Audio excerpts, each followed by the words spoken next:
Bonjour les grandes sections. Cette semaine, nous repartons visiter le Japon. C'est le pays avec lequel nous avions commencé notre visite du continent asiatique et avec lequel nous allons finir de traverser tout ce continent pour atteindre les grandes vacances. Cette semaine, j'ai choisi de vous faire découvrir une légende shinto-japonaise qui s'appelle le dragon Enoshima. Cet album a été écrit et illustré par Céline Lamour-Crochet et Émilie Dedieu et est publié aux éditions de la Plume de l'Argilette.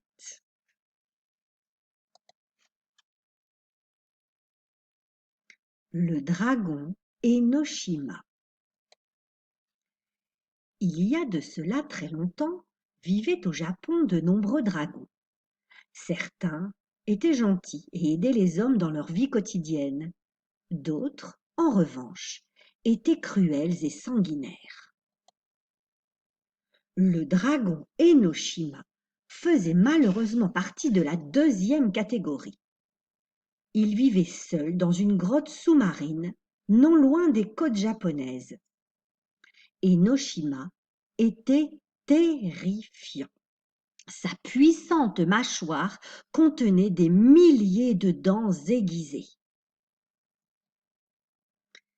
Ses écailles étaient plus dures que du roc, si bien qu'aucune épée, aucun épieu ne pouvait transpercer son épaisse armure naturelle. Il était invincible. Ce dragon était le plus redouté de tous les dragons de l'époque. Il dévorait les enfants qui se baignaient, laissant derrière lui beaucoup de familles en pleurs. Toutes les plages avaient été interdites de baignade. Mais c'est bien connu, les enfants aiment braver les interdits. Et les disparitions se poursuivaient inlassablement. De nombreux pêcheurs avaient tenté de tuer le puissant dragon, posant de multiples filets en mailles d'acier.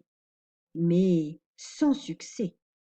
Enoshima les déchiquetait les uns après les autres. Les femmes, de leur côté, priaient quotidiennement la déesse aquatique Benzaïten. En vain. Elles apportaient de nombreuses offrandes, souvent dérobées par de jeunes chenapans.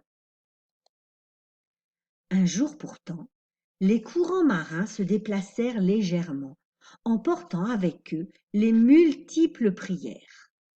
La déesse Benzaïten entendit enfin les appels de détresse des mères.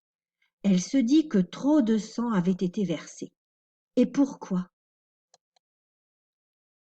Au lieu de chercher une solution pour se débarrasser à jamais du dragon, la déesse Benzaïten essaya de comprendre pour quelle raison celui-ci était si cruel.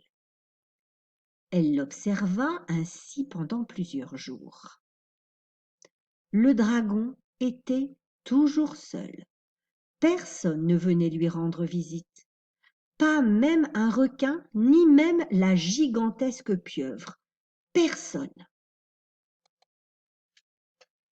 La déesse Benzaïten remarqua que le dragon était, lui aussi, triste à sa façon.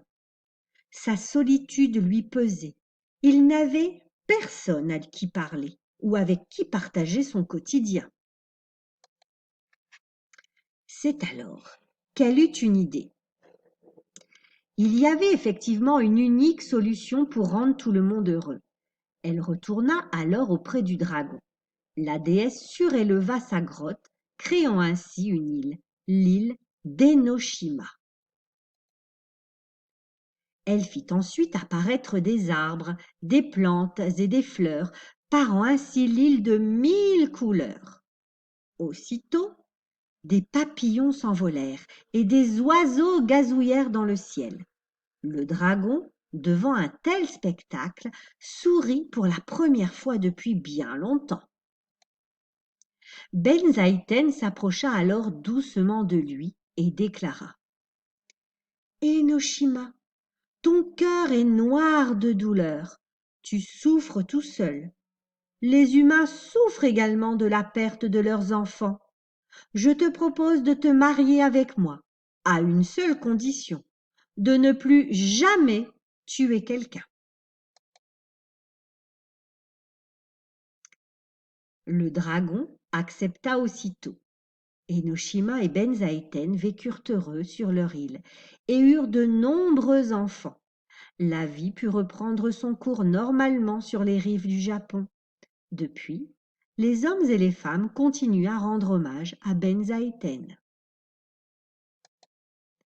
Et voilà, j'espère que cette petite histoire vous aura plu. Vous aurez pu ainsi découvrir la place importante des dragons dans la culture chinoise. À bientôt les grandes sections.